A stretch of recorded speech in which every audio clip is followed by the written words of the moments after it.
morning, Mrs. Gordon. My name is Carlos Salcedo. I am a teacher at Silva Magnet High School, and I'm very concerned as to what the Democratic Party needs to do in order to get this gentleman, and I use that term loosely, out of the White House,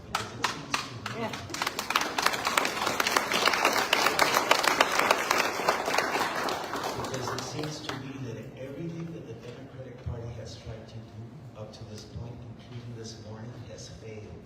And your comment about him staying past the 4 years that you're not going to allow to do, to me, doesn't sound too promising, because he's stacking everything for him, including the Supreme Court.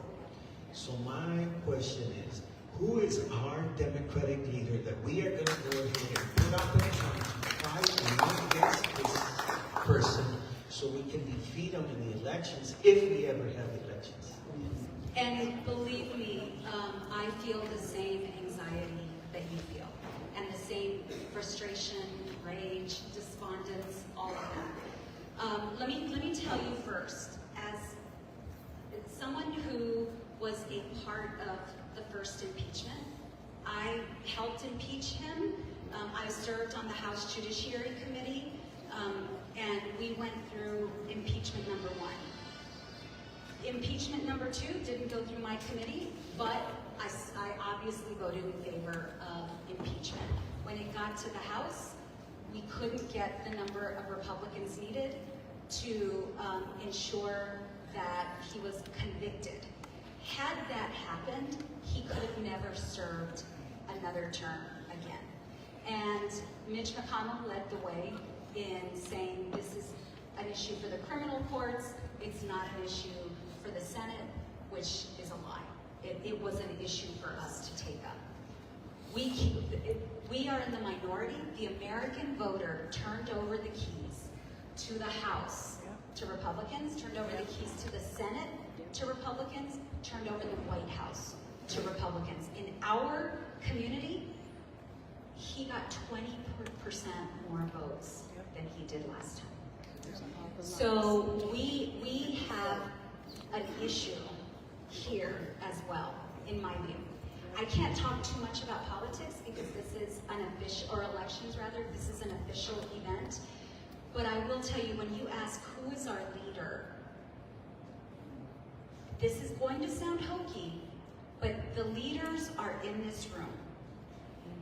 We too often look for one person to save us. Too often, we look for one person to have all the answers. We look for one person to do the work that needs to be done to save the country. We are in a position right now where each one of us has to lead in our own way.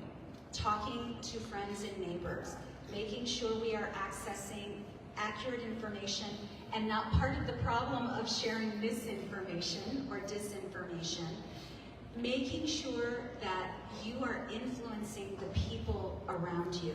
You know, in the last election, not to talk partisanship, you know, because there are rules about how I talk about elections, so I'm going to follow those rules. But in the last election, I can tell you, I traveled across the country. I was in Nevada, I was in Arizona, I was in Pennsylvania, I was in Georgia, I was in Wisconsin. I'm talking to voters.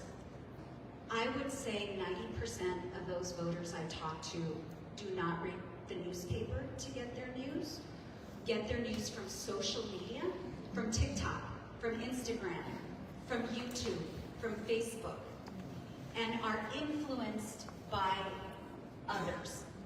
So what are we each doing to influence the people around us?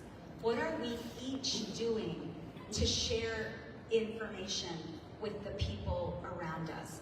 What are we each doing to ensure that people do not sit out elections?